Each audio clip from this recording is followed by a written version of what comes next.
काय मग आई, कसा वाटला माझा न्यू हेअर लुक?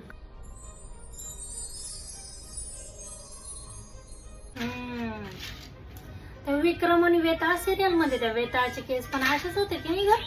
अनुकुचीदार वस्तू म्हणून पण तुझे केस वापरू शकतो आपण आता. आपली चाळीसगावच्या आत्याचे केस कुठे कुठे पांढरे होऊन गेले होते आणि ती मेहंदी लावायची तेव्हा अशाच दिसायचे की नाही.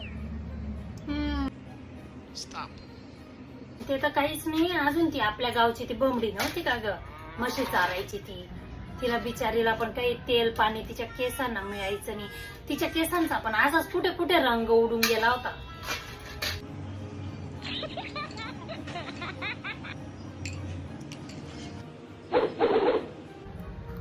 करून आली सत्यानाश केसांचा.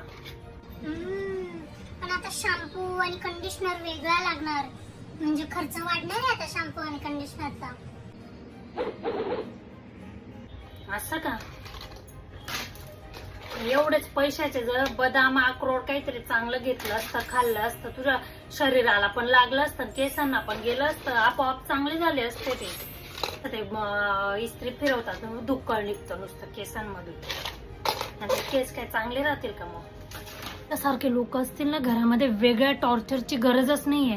काय त्या कमेंट्स